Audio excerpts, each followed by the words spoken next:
माझे जिवलग स्नेही बन साहेब जागतिक कार्यक्रमाचे अध्यक्ष आहेत, आपल्या सगळ्यांचे आदर्श उल्लेखस्थान इथे आहेत, माझे सहकारी दिनानाथ इथं आहेत,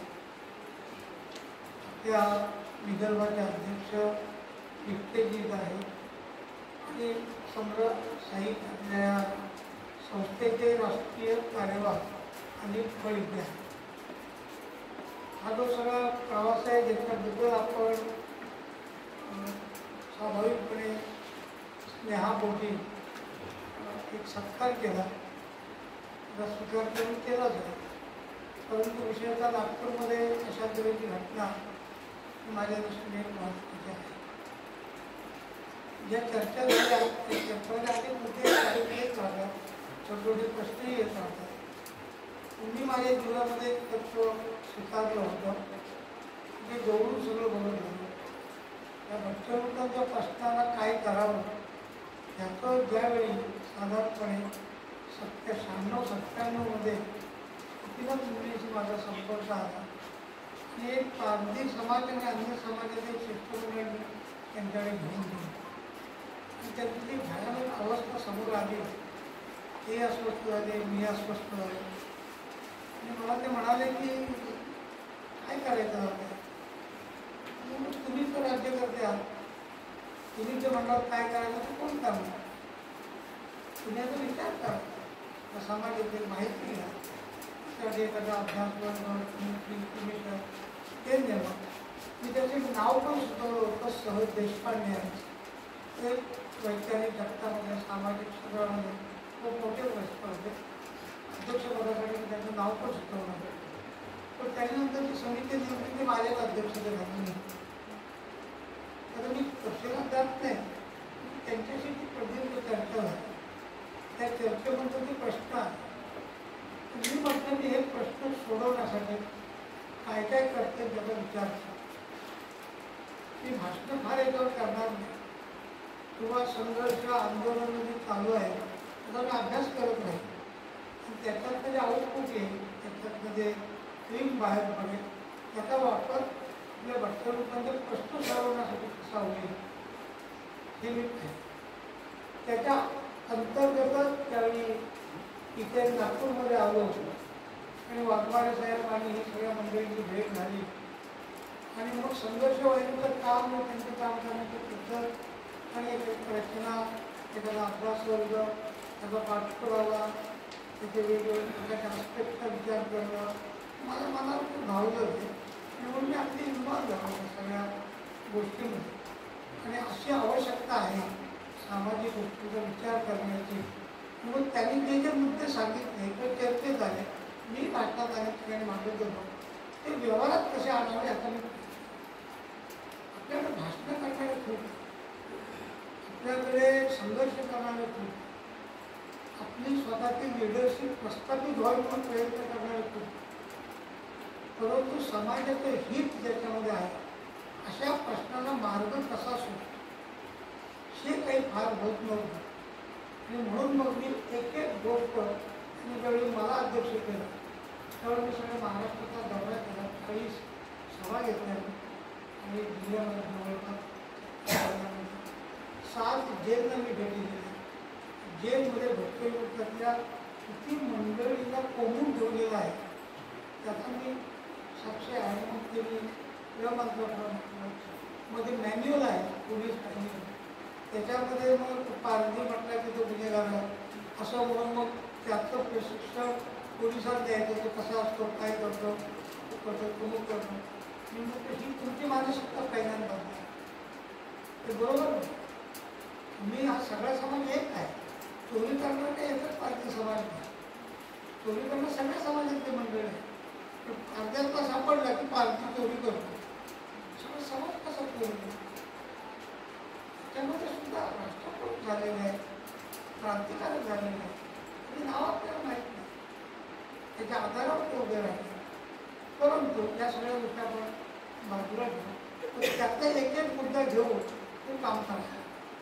त्यातनं मग महाराष्ट्राचं वास्तव मी त्यांच्यासमोर मांडतो. जवळजवळ 37 जातींचा एक सर्वे सुमारे 30,000 कुटुंबाचा सर्वे केला. त्या सर्वेच्या आधारावर त्याच्या समाजाचे नियमातील रिपोर्ट तुम्ही पाहिला तर अनेक समाजाचे तपशीलवार माहिती देतात. म्हणजे प्रश्न कुठे मग काय संख्या कशी काढावी काय करायचं असे एक एक विषय घेत मी पुढे गेलो. मग त्यातनं आपल्या महाराष्ट्रामध्ये वेगळं डायरेक्टोरेट आहे. हे पहिलं सोल्युशन महाराष्ट्राने मी गोपीनाथ मुलींनी दिलं की पहिलं 49 जणांचं डायरेक्टोरेट भटकंतीसाठी हे पुण्यामध्ये झालं. ही पहिली गोष्ट. दुसरी गोष्ट यांना शासनामध्ये काही काहीच नाही. शासनामध्ये लोकांचं कोण नाही म्हणून मग त्यांनी एक कॅबिनेट मिनिस्टर आणि एक स्टेट मिनिस्टर यासाठी दिले. पहिले कॅबिनेट मिनिस्टर अण्णा डांगे होते, स्टेट मिनिस्टर भाईगिरकर. म्हणजे सोल्युशनची जी सुरुवात आहे ते एकेका टप्प्यावर सुरू आहे. आणि मग आश्रमशाळा ज्या आहेत त्या आश्रमशाळांच्या शिक्षणाकडे जावं ते अत्यंत गंभीरतेने मानलं जाते. आणि आज आपण पाहतो 950पेक्षा अधिक आश्रमशाळा भ्रष्टाचारमुक्तांच्या महाराष्ट्रामध्ये चालू आहे. प्रत्येक आश्रमशाळेमध्ये कमीत कमी 120 मुलांना सर्व प्रकारचं म्हणजे खाणं पिणं राहणं कपडे दत्ते औषध पुस्तकं सगळ्या गोष्टी त्यांना मिळतात. आणि असं त्यापर्यंत 900 रुपये मिळत होते. मला वाटतं आता नुकतंच काय आणखी वाढलेलं आहे. हे सुरुवात कल्पना करा की 120 गुणिले 1000 आश्रमशाळा एवढी मोठी मुलं शिकतात. मी ज्यावेळी पहिल्या हा विषय माझ्याकडे आला पण पालघर जयंती आंदोलन केलं. ते आंदोलन बघायला मी आलो उस्मानाबाद जिल्ह्यात आलो आणि ते बघितलं इतकं भयानक वास्तव. मला काही सुचत नाही काय करावं लागलं. म्हणजे गिरीश प्रमाणे माझ्याबरोबर आणि मग मला जायला तर बोल यांचं काय चाललं ते मला फर्स्ट हँड इन्फॉर्मेशन त्यांचं जीवन कसं आहे ते आपण बोलतो. मग त्याच्यातनं तो त्यांच्या पाठीमागं आणि अगदी खोलामध्ये जाऊन सगळ्या सामाजिक विषयांची त्यांनी चर्चा केली. शेषनगरचं इथलं घडलं तर पहिलं शिस्तमुळे मीच पाठवलं होते म्हणजे गिरीश प्रभूंनाच पाठवलं. पाठोपाठ गोपीनाथ मुंडेंना पाठवलं होतं गृहमंत्री म्हणून काय करावं कुठे म्हणून. आणि या प्रत्यक्ष कृतीला सुरुवात झाली. एका बाजूला आपला हा प्रश्न आहे तो प्रश्न आहे पण तो प्रश्न सोडवण्यासाठी आपण एक मार्ग प्रशस्त केला पाहिजे. त्याला एक वाट प्रशस्त केली पाहिजे जी त्याचा थोडा राजरस्ता होईल असा प्रयोग आपण महाराष्ट्रात केला. मी यंगरवाडीला गेलो तर यंगरवाडीला मग सगळे प्रश्न करायचं काय म्हणजे पहिली समस्या बघितली मी यंगरवाडीला पारधी लोकांना बोलावलं होतं. ते पहिला आली गरोदर महिला होती. तिच्या हातामध्ये एक बाळ होतं, तिच्या कमरेवर एक बाळ होतं आणि तिच्या पोटामध्ये. आणि अशा बसले होते सगळे आम्ही चर्चा करतो काय करावं माळ राहणार. तर एका आमच्या कार्यकर्त्याने स्वयंसेवकाने 18 एकर जागा त्यांची मी सोलापूरच्या बैठकीत त्यांच्या समस्या मांडल्या. तो म्हणजे मला 18 एकर जागा सरकारने दिली तुम्ही काय करत असाल तुम्ही देत. तर मी ते बघायला गेलो आणि तिथं भूमिपूजन केलं आणि त्याच 18 एकरवर ते काम सुरू केल्यानंतर माझ्या लक्षात आलं की ती स्वातंत्र्य सैनिक म्हणून त्याला मिळवलेली जागा असल्यामुळे त्याच्यावर बांधकाम करता येत नाही, त्याला परवानगी मिळत नाही. मग त्याच्या बाजूची 20 एकर जागा विकत घेतली. 38 एकरवर तो आज प्रयोग आहे. 1ली ते 10वीपर्यंतच्या शाळा आहेत. एका शाळेच्या हायस्कूलच्या उद्घाटनाला मोहनजी भागवत ते आले होते. आता कल्पना करायला 30-32 वर्ष तिथे जवळजवळ 40 ते 45 भटक्या जाती जमाती 400 मुलं शिकतात. 20 वर्ष दर महिन्याने दिले जातात. कुठलाही प्रश्न सोडवताना भाषण करून नाही शकत. भाषण करून समस्या पुढे त्याला सोल्युशन द्यावं. मग मी गेलो तिथे गेलो आणि मग काय करायचं तुम्ही सांगितली बैठक घेतली तर त्यांच्यामध्ये माहिती लागलं कोण विचार आणि आलं तर 2-4 महिने आम्ही म्हणजे आमचं झोपड्या होतं 2-3 म्हणजे का झोपडी सांगितलं आणि बघा तिथे काय समस्या आहे. तो नाही नाही तो म्हणत की मी 2-4 वेळा सांगितलं तुम्हाला ते कळतं का म्हणतो काय झालं. अहो ते एखाद्या नवीन जीव जर जन्माला येतो नाही तर कोणते मेलेशिवाय तर तो येत नाही ना. आम्ही पण मेलो म्हणजे जबाबदारी नाही. अंधश्रद्धा म्हणजे काय असतं ते आम्ही हातापाया पडून कसं तरी पाठवलं जातं. मग ते त्या मुलाचा जन्म झाला तिथे त्याचं नाव आम्ही केशव ठेवलं आणि मग नंतर बघतो आता मी सांगत नाही समस्येला जेव्हा आपण भेटतो तेव्हा आकाशाखाली आपल्याला काम करतो. आज तिथं देशातले सगळे लोक तो प्रकल्प बघायला. त्यावर्षी इलेक्शन झालं. तर आमच्या संस्थेत बाहेर पडली होती मुलं त्यातले 25 सरपंच झाले. परिवर्तन जे असतं ना त्याला किती थोडी आणि पाठीमागं 25 आमदार हे झाले पण सरपंच वगैरे ते तर सोडा अधिकारी झाले. आमची एक मुलगी होती आपल्या कार्यकर्ता प्रवास करत होता एका एसटी स्टँडवर एक मुलगी आपल्या 2 भावांना हातात घेऊन जीप मागत. आपला कार्यकर्ता म्हणला जीप का मागतो काय करू माझ्या आई बाप नाही आई बाप कोणी नाही आम्ही 3 भाव नाही त्याला कोण म्हणा मग जीप मागतो. छोटा मुलगा होता तो आता आज बरेल का उद्या बरेल अशा अवस्थेत आलेला. तर तो म्हणला मग तू व्यवस्था केली तर तू शिक्षित तर म्हणजे हो. मग त्या तिघांना यंगरवाडीला त्या यंगरवाडीत ती मोठी झाली लहानाची मोठी झाली. पुढे तो बुद्धिबळमध्ये नॅशनल अकॅडमी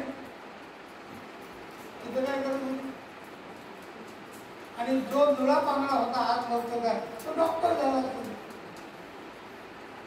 त्या मुलीचं लग्न निघालं तर लग्न कुणी करायचं आई नाही बाप नाही तुला आई बाबा आम्ही मग आम्ही त्या प्रकल्पाच्या वतीने लग्न केलं एका ऑफिसर बरोबर लग्न करून गेलो आणि मग तिथल्या मुलीचे जे प्रश्न महिलांचे जे प्रश्न इतके भयानक आहेत मी त्याच्यावर फार देत जातो.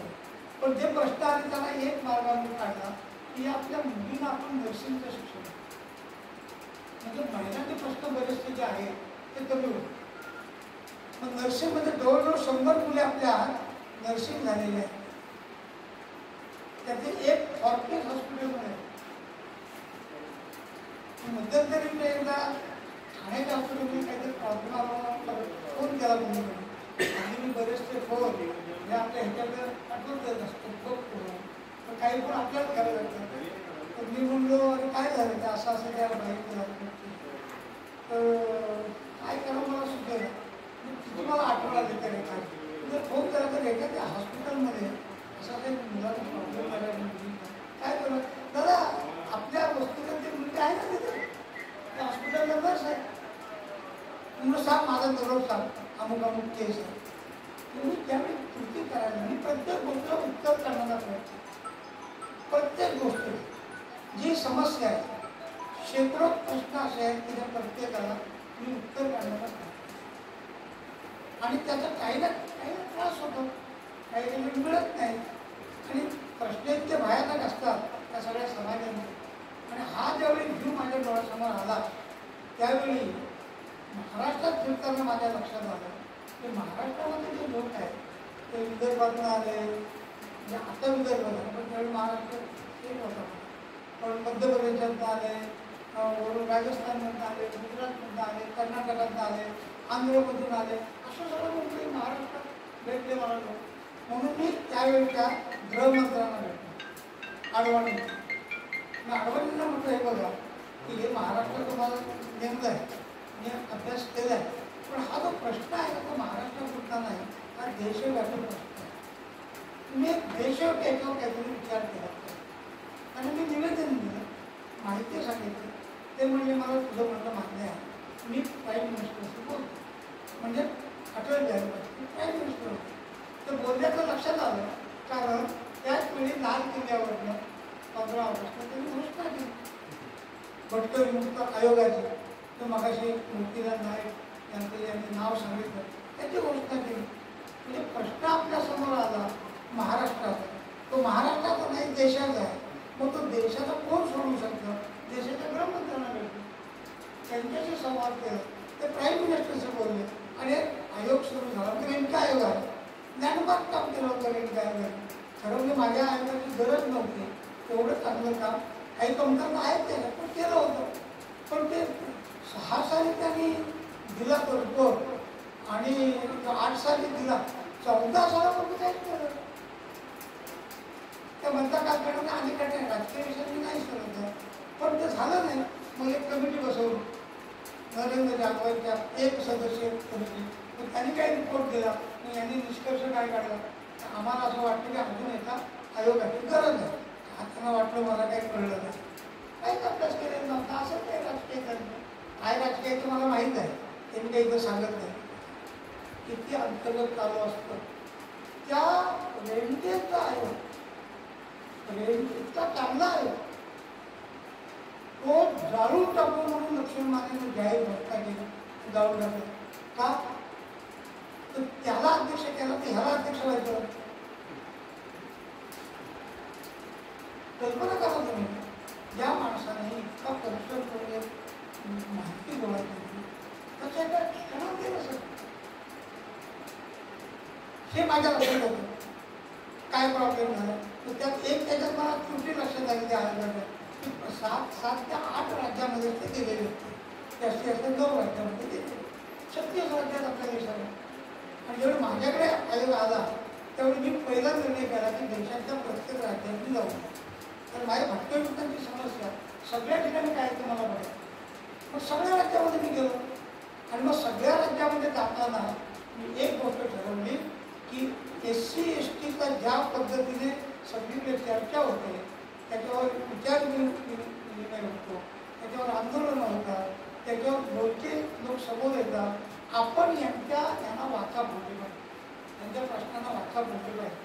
म्हणून देशातल्या प्रत्येक राज्यातल्या जो शासनाचे जे संदर्भ आहेत ते सगळे काढले.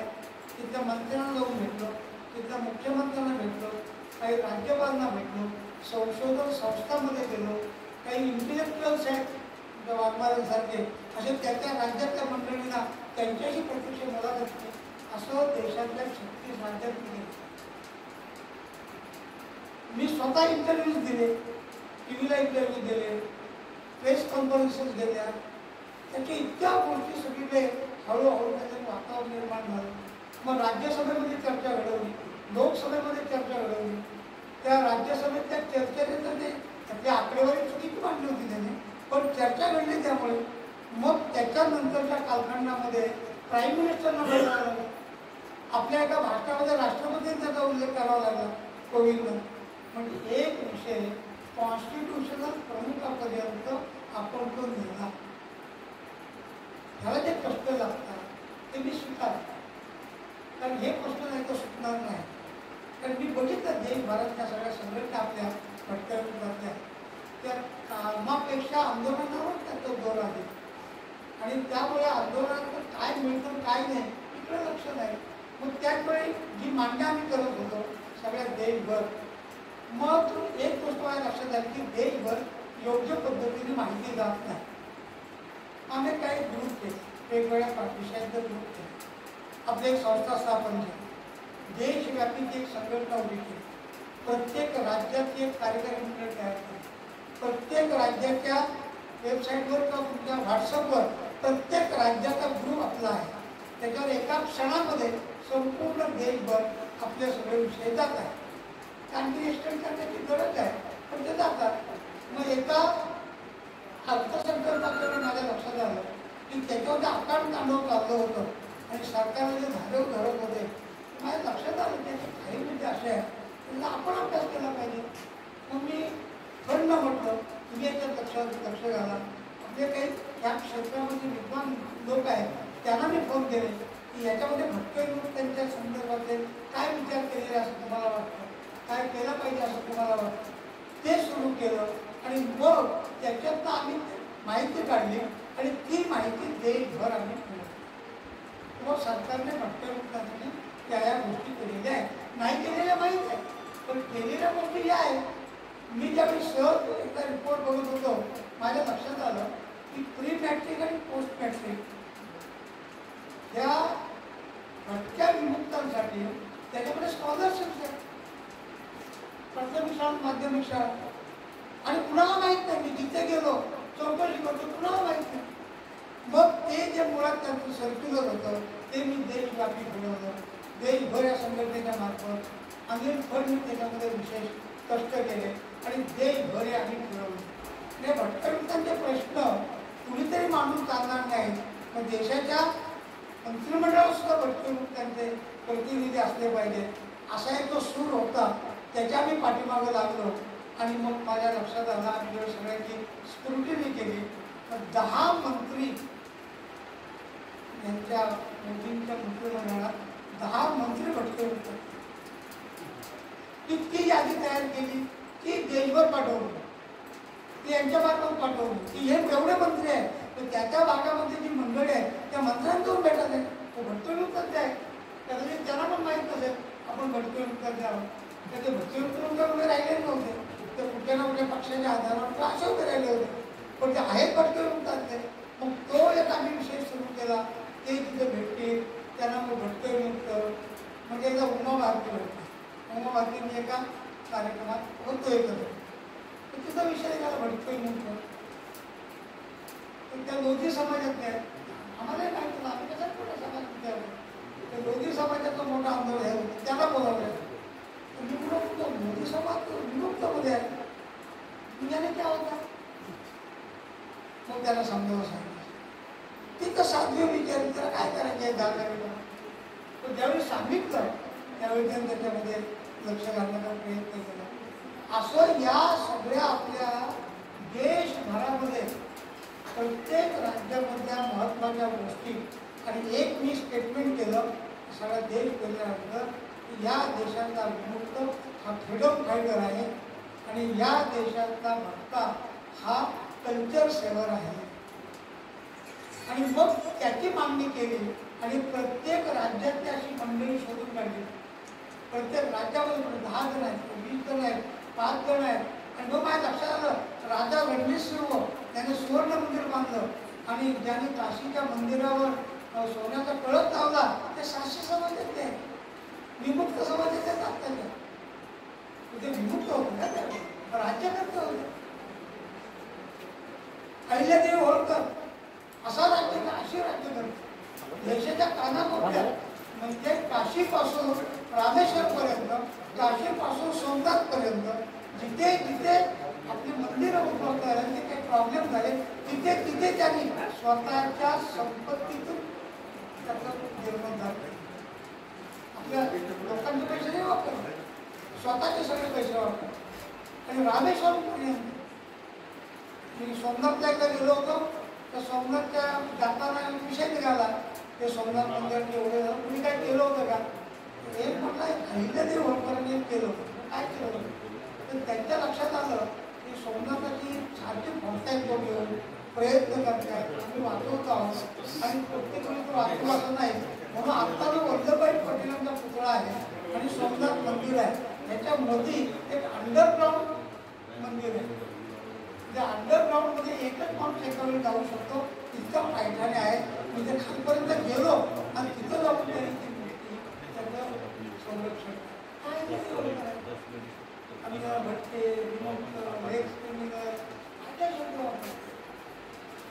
म्हणून हे जे आमच्या मागणी मागलेलं आहे, ज्यांनी मागले मला माहिती आहे की मागले, आता आपला विषय नाही, तर ते जर बदलायचं असेल तर ते आपल्याला प्रत्यक्ष कृती करायला लागेल. प्रत्येक गोष्टीला मार्ग मिळतो. म्हणजे हेच आता नक्की एका क्षणामध्ये आपण देशव्यापी भटके लोकतंत्र किंवा सामाजिक विषय असा जर कुठलाही आला तरी 5 मिनिटामध्ये आले. काय त्याला इंग्रजी कसं करतात, मराठीचं तामिळ दिलं, तेलुगू इंग्रजी पाठवतो, इंग्रजी दिलं तर तेलुगूमध्ये पाठवतो, सगळ्या भाषामध्ये देशभरामध्ये आपला कार्यकर्ता आल्यावर असतात. आपल्या कार्यकर्त्याला सगळं माहीत असतं. अशी भूमिका आम्ही त्यात घेतली.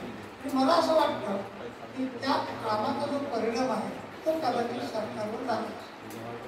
आम्ही गेलो होतो कर्नाटकात, पण मानायलाच तयार नाही की भटके मुख्यमंत्री काही केलं. खूप संघर्ष झाला मुख्यमंत्र्यांबरोबर, हाही होता माझ्याबरोबर, त्याने पण मध्ये तोंड घातलं. तो म्हटलं तुम्ही नाही करणार तर करणार म्हणून सांगा, याच्या अगोदर कुणीच केलेलं नाही, आम्ही कुणाला सांगायचं. तर गप्प बसते. मग बराच वेळ त्याने ऐकलं, बरोबर बरं करायचं काम करू.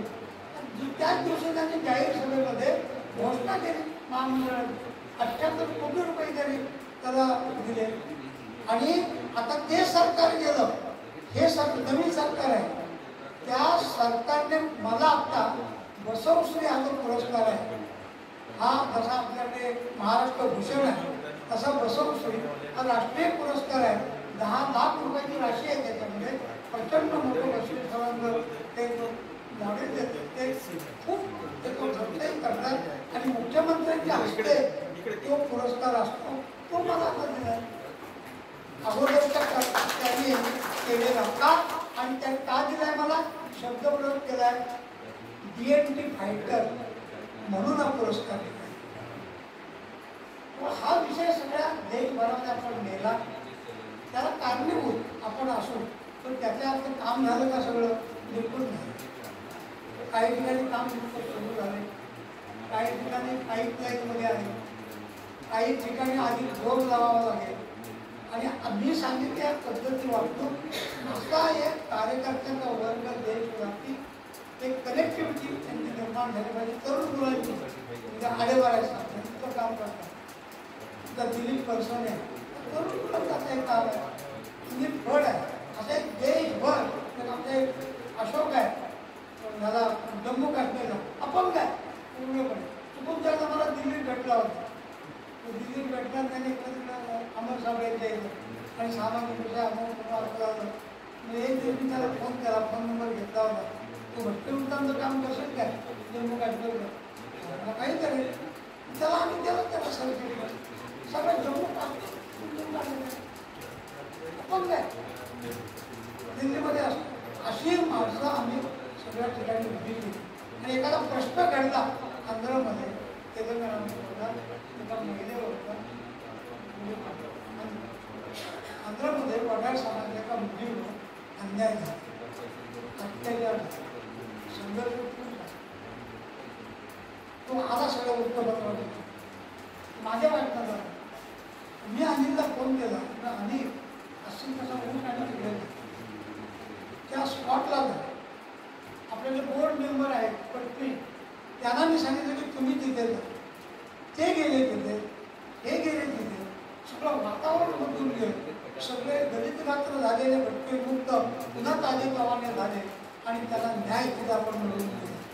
असं जिथं कळेल देशभरात तिथे आपला कार्यकर्ता गेला म्हणजे ही आपली त्याच्यातली भूमिका आहे. भटके मुक्त हा म्हणण्यापुरता प्रश्न नाही, त्याच्यावर मी 5-2 तास बोलले की भटके विमुक्त म्हणून काय आहे, आपण समजतो काय, आज काय आपली परिस्थिती केली कुणी, ते सगळं मांडता येईल. तर आत्ताचा विषय नाही, परंतु ज्या कामासाठी मी गेलो सगळ्या ठिकाणी मांडणी केली. समाज कल्याण मंत्र्यापासून सगळ्यांना भेटत गेलो. देशाच्या जवळपास 5-6 राज्यपालांना भेटलो, तो 6-7 मुख्यमंत्र्यांना भेटलो, जवळजवळ प्रत्येक राज्याच्या समाज कल्याण मंत्र्यांना भेटलो. आणि त्या सगळ्यांच्या पुढे फर्स्ट हँड इन्फॉर्मेशन ही सगळी कलेक्ट करून ती ज्यावेळी मी केंद्र सरकारला दिली, आपल्या देशाच्या इतिहासात जे कधी घडलं नाही, एक आयोग 10-10 वर्ष ठेवायचा मग काही करायचं नाही, तसं झालं नाही. 7व्या महिन्यामध्ये हा आयोग लागू करण्याचा त्या पंतप्रधानांनी निर्णय केला. त्यामुळे 20 शिफारशी होत्या, त्या 12 शिफारशी विकास आणि कल्याण बोर्डासंबंधात होत्या, कल्याणासंबंधात होत्या. त्याचा विकास आणि कल्याण बोर्ड निर्माण केलं, त्याचा अध्यक्ष म्हणून परत मला बोलावलं त्यांनी. 6 वर्ष असा मी दिल्लीमध्ये होतो. आता बघा ना की एखादा विषय जर आपण करायचा तर आपल्याला जे जे शक्य आहे ते सोल्युशनकडे आता आपण गेलो. आणि त्याची काही अडचण आली तर भल्या रात्री तेव्हाही तुम्ही मला फोन करा, इथे दिनानाथ जे त्यांना फोन करा, आम्ही एकमेकाशी संपर्क करू, अनिल फडला फोन करा. तुम्हाला कुठलीही अडचण येऊ द्या, देशभरात कोणाला येऊ द्या, कुठलीही समस्या, आता या समस्या आहेत, त्याची एक मांडली समस्या आहे ना सगळ्या ठिकाणी. आता त्यांनी सांगितलं की आता एक समाज समजा तो विदर्भामध्ये काही समाज तो आपल्यामध्ये विजयंतीमध्ये आहे, पण मध्य प्रदेशमध्ये गेलो तो एसटीमध्ये आहे. काय मी जर मध्य प्रदेशमध्ये गेलो तर मी त्याचा शोध घेतला, ते म्हणजे आमचं जे मुळाचं जे वर्गीकरण होतं ते एसटीमध्येच आहे, पण आमच्याचा जो भाग तोडला आणि जो महाराष्ट्राला जोडला वराड तो तिकडे गेला, तर त्याला तुम्ही तिकडे एसटी म्हणतात, आमच्याकडे एसटीच आहे. तर अशा मूलभूत काही समस्या आहेत. आता जनगणनेचा विषय येतो, तर जनगणनेचा मी जेव्हा बोर्डाचा अध्यक्ष झालो त्यावेळी मी जनगणनेच्या अधिकाऱ्यांबरोबर मीटिंग केली. मी त्यांना म्हटलं की तुम्ही यांची लोकसंख्या कधी मिळवता, कधी करणार, तुम्हाला कोण आहे, किती आहे, काय करणार, ही जनगणना का नाही करत, यावेळी जनगणना करणार का नाही. तर त्या यावेळी जनगणना होणार नाही, कारण सगळी प्रक्रिया पूर्ण होऊन गेलेली आहे, सगळी प्रक्रिया पूर्ण होऊन गेली आहे. जनगणनेचा एक फॉर्मेट असतो, त्यामध्ये एक शिक्षण कसं असतं ते होणार नाही. होणार नाही तर या लोकांनी करायचं काय. मग त्याने मार्ग सुचवला की प्रत्येक राज्य आणि समाज कल्याण विभाग हे सगळ्यांचा सर्वे करू शकतात, सगळ्यांचे लोकसंख्या मिळवू शकतात आणि त्याच्या आधारावर त्या राज्यातल्या सगळ्या प्रकारच्या सुविधा देण्याचा विषय होऊ शकतो. मग ते लक्षात घेऊन आम्ही केंद्र सरकारच्या पाठीमागे लागलो आणि केंद्र सरकारने एक अशा तऱ्हेचा GR काढला आणि तो GR देशातल्या प्रत्येक राज्याला, पण त्याचा आपण आपल्या दोनदा या मीटिंगमध्ये सांगितलं त्याच्यामध्ये पाठीमागे केला, जातीचा दाखला मिळत नाही. मग तुम्ही तिथे पाठीमागे लागलो. मग जातीचा पुन्हा जेव्हा आलो प्रश्न आहे तर भारत सरकारच्या सचिवाने, समाज कल्याण सचिवाने देशातल्या सगळ्या सचिवांना, मुख्य सचिवांना पत्र लिहिलेलं आहे आणि विधाते कमिशनची जी लिस्ट आहे भटके विमुक्तांची, ह्या लिस्टमध्ये जी यादी आहे त्या सगळ्यांना तुम्ही सर्टिफिकेट द्या आणि काही मार्ग त्याला अवलंबू नका. इतकं सोपं सांगितलेलं आहे, पण आमचं कोणाचं लक्ष नाही त्याच्याकडे. असं एक त्याचा जो प्रश्न आहे त्या प्रश्नासाठी काही प्रयत्न करण्याचा मी काही ना काही माझ्या जेवढी शक्यता होती तेवढा प्रयत्न केला. आणि सरकारशी भांडायचं म्हणजे काय असतं, शासन प्रशासन काय असतं, तर माझे तो कुणी सहन केलं नसेल, तुम्ही तिथं सहन केले तेव्हा तरी कथा सांगितलं. तर असा जो आणि तो भाग आहे, जसं मी समरसता विषय माझ्याकडे आला महाराष्ट्र, तर त्याच्यामध्ये खूप गोष्टी आहेत. मी विदर्भात मांडणी झाली, एक देशव्यापी 4 वेळा जाऊन संपूर्ण देशात 4 वेळा समरसता विषय मांडला. मग संघाला वाटलं की हा विषय इतका महत्त्वाचा आहे म्हणून राष्ट्रीय स्वयंसेवक संघाने समरसता हा विषय स्वीकारला आणि त्यासाठी समरसता गतिविधी हा वेगळा आयाम सुरू केला आणि त्याचा पहिला प्रमुख म्हणून माझी नियुक्ती केली. मी 8-10 वर्ष ते काम केलं, देशव्यापी ते काम झालं, त्यातनं काही गोष्टी आल्या. मी भटके विमुक्तांच्या कामाला ज्यावेळी सुरुवात केली त्यावेळी मला ज्यावेळी सांगितलं, मी त्यांना भेटायला गेलो, का मला सांगता येते का, ते म्हणजे नाही तुम्हाला काय अनुभव आहे करा का. काम केलं, रिपोर्ट झाला आणि मी सरसंघ चालकाला भेटायला आलो. मला जे सांगितलं होतं काम ते मी केलेलं आहे. ते हे भटके विमुक्तांचा एक कमिशनचा रिपोर्ट आहे, हा रिपोर्ट तुम्ही आता सांगा. मी त्यांचा रिपोर्ट दिला. आता अनेकांना आपण देतो, असं थोडंच वाचतो कोण, तेवढी मोठी माणसं वाचतात थोडं असं आपल्याला तर वाटतं, पण तो मी दिला रिपोर्ट. आणि नंतर माझ्या लक्षात आलं की एका संघाच्या अखिल भारतीय बैठकीमध्ये एक भटके विमुक्त काहीतरी एक प्रश्न आहे, तो आपण देशभर केला, ह्याची सुरुवात झाली.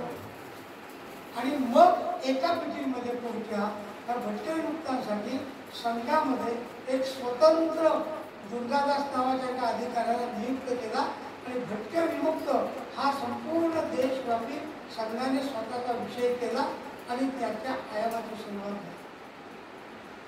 त्याने आता नंतर माझा समरसतेचं वाक्य माझ्या अत्युजनाला त्यांनी प्रस्तावना दिलेली, त्यात त्याने वाक्य लिहिलं की प्रशासनामध्ये एका कमिशनचं चेअरमन म्हणून दादांना जबाब मिळाली आणि दादांनी त्या सर्व भक्तविमुक्तांना न्याय देण्याचा प्रयत्न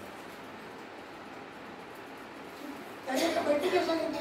एक दोन उमेदवार म्हणले ते काय भक्तविमुक्त असते ते म्हणजे तुम्ही विद्यार्थी कमिशनचा रिपोर्ट वाचला कोण सांगतात सरसकट झालं बैठकीमध्ये तो म्हणजे वाचा म्हणजे तुमच्या राज्यातली सगळी माहिती त्याच्यात आहे. तुम्हाला काय प्रश्न असेल ना तो वाचा नाही मिळाला तुम्हाला विचारा. म्हणजे जे आपण काम करतो ते जिथे जिथे पोहोचवलं पाहिजे त्या त्या ठिकाणी ते पोहोचवणं कारण हे सगळ्यांचं काम आहे. म्हणजे एकाच नाही कारण मी काय सगळ्यापर्यंत जाऊ शकणार नाही पण जिथे जिथे मला शक्यता आहे तिथे तिथे तरी मी हा विषय भक्तविमुक्तांचा जाईल नॅशनल प्रश्न म्हणून तरी समोर आणला पाहिजे असा मी प्रयत्न केला. काही ना काही त्याच्यामध्ये यश मिळालं. राज्यसभा लोकसभा पंतप्रधान मी सारखा म्हणत होतो अहो तो फ्रीडम फायटर आहे फ्रीडम फायटर कोण ऐकतंय पण फ्रीडम फायटर तो गुन्हेगार क्रिमिनल एक्स क्रिमिनल. एकदा देवेंद्र फडणवीसांची 2-3 वेळा माझी चर्चा मग त्यांनी उमाजी नाईक ते रामोशी समाजातले विमुक्त त्यांची शासकीय जयंती सुरू केली आणि रिकग्नाइज केलं त्यांनी की इथल्या ज्या विमुक्त जाती आहेत त्या फ्रीडम फायटर आहेत. गेल्या वर्षी मी त्यांच्यावर त्या कार्यक्रमामध्ये सुद्धा होतो. असं देशातल्या सगळ्या राज्यामध्ये असं कंदमवार एवढं व्यक्तिमत्व आहे. आजच्या जेवढे विषय तुमचे चालू आहेत ना त्या प्रत्येक विषयाचा संदर्भ तुम्हाला कंदमवारांच्या जीवनामध्ये सापडेल. म्हणजे रेल्वेपासून कसलाही विचार करा मांडलेला आहे ते घेऊन कधी येत नाही पुढे ते आपण कधी मांडत नाही. यावेळी सर नागपूरकरांना फोन केला ते म्हणले अहो त्या UPSCचा जो निर्णय झाला त्याच्यामध्ये महाराष्ट्रातल्या एका वंजारी समाजातले 15 कॅन्डिडेट त्याच्यामध्ये 15 कॅन्डिडेट. मी म्हणून काय माहिती करतो 1936 मध्ये एक वसंतराव नाईक म्हणून वंजारी समाजाचे वयाच्या 25व्या वर्षी जे आमदार होते त्यांनी सगळं आपलं आयुष्य शिक्षणासाठी वाटलं. आपल्या सगळ्या जागा जमिनी शिक्षणासाठी होते. त्यांचे प्रचंड प्रकारचं एक शैक्षणिक वातावरण उत्पन्न केलं. त्याच्यामध्ये गोपीनाथ मुंडे शिकलेले आहेत. असे शिकलेली जी मुलं आहेत त्यांना मूळ आधार मिळाल्यामुळे त्यातले आज आपल्याला UPSCमध्ये सुद्धा दाखताना दिसतात. ते आपल्याला करावं लागेल. आपण जिथे कुठे आहोत तिथे करावं लागेल असं मला वाटतं. आपण त्या छोटं मोठं जे काही काम झालं त्याची दखल घेऊन आपण आज मला सत्कार केला. पद्मश्रीचा त्यांनी उल्लेख केला. त्याच्या आदल्या वर्षी 22ला पंतप्रधानांनी माझी सिलेक्शन कमिटीवर अपॉइंटमेंट केली. त्यामुळे मला ते माहीत होतं काय आहे ते. मी 1000 अर्ज त्याच्यातले ॲनलाइज केले आणि त्यानं मला गृहमंत्रालयातनं मला फोन आला की सगळ्यात अगोदर तुमचं काम करणं. मला आश्चर्य वाटतं की तुम्ही कसं पूर्ण केलं. आपली सगळ्यांनी अगोदर कामं आहे तुला काम दिलंय ना मला प्राईम मिनिस्टरने दिले. तो प्राईम मिनिस्टरचं काय म्हणणं आहे नव्हताच काम दिलं होतं असं म्हणतील काय माझ्यावर जो विश्वास दाखवला तो मी साध्य केला पाहिजे. तर मला असं वाटतं की असं पुन्हा म्हणजे मला शक्य आहे. मी सुद्धा एका भटक्याला दिलं तर तुमच्या भागात तो समाज आहे सरोदी नावाचा समाज. त्या समाजात काही भेटत नाही. मायक्रोस्कोपिक सुद्धा त्याची संख्या नाही. उकिरड्यावर जीवन जगलेला जे विद्यार्थी तिथे भागवत मास्तर भेटले असते संघात त्याने आणलं नसला तर पुढं मी संघाच्या आशीर्वाद कार्यकारीपर्यंत गेलो नसतो आणि मध्ये गोपीनाथ मुंडे भेटले नसते त्यांच्यावर या भानगडे त्यांना मी एकदा पत्र लिहिलं होतं. फोटोसहित पत्र होतं मला की तुम्ही त्या मॅन्युअलमध्ये काढत नाही. तुम्ही गृहमंत्री आहात. माझा सक्त विरोध आहे तुम्हाला. मी अनेक वेळा तुम्हाला सांगितलं तुम्ही करत नाही. मी तुमच्या ऑफिससमोर आमरण उपोषण करणार आहे असं मी त्याला पत्र पाठवून दिलं. तर पत्र वाचतं मला वाटतं दादा काय करणार तर करणार काय दुसरं मी काहीच करत नाही. अहो तुम्ही काय म्हणाल ते मी करतो पण मेहरबानी करा माझ्यावर करू नये. आता ते तर म्हणजे खास मित्र होते. मित्रानंतर प्रश्न पाहिजे ना. तर त्यामुळे असा विचार आपण सगळ्यांनी करावा अशी माझी सगळ्या कार्यकर्त्यांना हात जोडून विनंती. आणि याच्यातलं जे काही शक्य असेल त्यातलं आम्हाला केव्हाही विचारा तुम्ही. आता माझ्याही पेशंटने अनेक वेळा म्हणतो आता जे पाहिजे तुम्ही अनेक फळ किती बोलले किती पण त्याने त्याला जवळजवळ एक 20% पण नाही माहिती सांगितलं की मला सुद्धा माहिती आहे. इतकी माहिती त्याच्यावर संकलित आहे की ही सगळी देवाणघेवाण एकमेकांची करून सगळ्यांनी मिळून पण तो वंजारी समाजाचा अध्यक्ष होता. मी त्याला 2 कार्यक्रमात बघितले. त्याला माहीत नाही मी कशाला आलो. म्हणजे एका कार्यक्रमात त्याने मला बोलावलं, काय दगड मारून घेतलं. मी त्या कार्यक्रमात गेलो नाशिकला. मी त्याला म्हटलं की एवढं टॅलेंट तुझ्याकडे आहे, 2-3 बैठकामध्ये बघितलं एका जातीसाठी नाही शिकवत आलं तर तुला जातीचंच काम करायचं ते सगळं भरपूर. तो एक ग्रुप आहे त्याचं काम आणि किती अल्पावधीमध्ये त्यांनी किती माहिती मिळवली. मी स्वतः जरा 15 राज्यात बरोबर घेऊन गेलो होतो आणि आता तो स्वतंत्रपणे कुठेही राज्यामध्ये जातो. असं जे काम सुरू झालेलं आहे. आता आपण एक DNT फाउंडेशन सुरू केलेलं आहे. अरे जी दिल्ली DNTचीच आहे. आज DNTचं नावानुसार काही नाही. गुर्जर समाज त्या काळात किंवा दक्षिणा बंजारा तेवढं नाव आहे. पण त्याचा इतिहास तुम्ही वाचा. आमचं नाही आपण हातरून जातो. त्या मुंडं तोडून टाकलेलं आहे चौकामध्ये ते बाजूरांचं आणि कोण जातो समोर त्याला बघतो आम्ही आणि त्यांना ठार मारू वगैरे. ते गाड्या घेऊन येत होते बैलगाडी घेऊन. त्यांना कळलं असं असं झालं आहे. त्यांचं उतरलं तेव्हा बैलगाडीमध्ये ठेवलं त्या आपल्या बंगल्यामध्ये आणलं. त्या बंगल्यामध्ये त्यांना ठेवलं. त्या सगळ्या बंगल्याला आग लावली आणि त्यांचा अंत्यसंस्कार. असं प्रेरणा हे कधी लोकांसमोर आणणार. आपली विद्वत्ता जर असेल तर या कामी लावा ना. माझ्यासारखा एकदा खेड्यात जन्माला आलेला तो सुद्धा काही ना काही वाचून पूर्ण करू शकतो.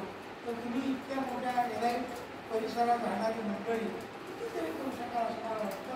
मी पुन्हा एकदा सगळ्यांना धन्यवाद देतो, सगळ्यांना सभा मानतो आणि माझ्या वाणीला खूप धन्यवाद. अतिशय मार्मिक शब्दामध्ये मागच्या 45 मिनिटं दादांनी आपला जीवनपट आपल्यासमोर उलगडण्याचा प्रयत्न केला आहे. नक्कीच हे तुमच्या आमच्या आपण सर्व जे कार्यकर्ते आहोत ते सर्वांना पाठेय म्हणजे तिथून पुढे कार्य करण्यासाठी जी ऊर्जा देणार आहे. दादांचे हे जे अनुभव हे एकदम मोजके आहेत. परंतु दादांच्या बोलण्यात आता उल्लेख आला आणि याच्या आधी जे अध्यक्षांचं भाषण झालं त्याच्यात एक शब्द आला होता वारकरी आणि दादांच्या बोलण्यात एक समरसता हा विषय आला. तसंच दादांच्या जे वेगवेगळे आयुष्यातले वेगवेगळे अनुभव आणि वेगवेगळे केलेले कार्य यांचा सविस्तर वर्णन असलेलं एक पुस्तक पद्मश्री कर्मवीर दादा दाते कार्यगौरवगाथा ज्याचं नाव आहे समरसतेचा वारकरी. अशा या पुस्तकाचं विमोचन दादांच्या अमृत महोत्सवी वर्षानिमित्त दापोली इथे हा कार्यक्रम संपन्न झाला होता. त्याची मराठी आवृत्ती सध्या उपलब्ध आहे आणि येत्या काही कालावधीतच हिंदी आवृत्तीसुद्धा प्रकाशित होणार आहे आणि कदाचित पुढच्या काही कालावधीमध्ये त्याची इंग्रजी आवृत्तीसुद्धा उपलब्ध होईल.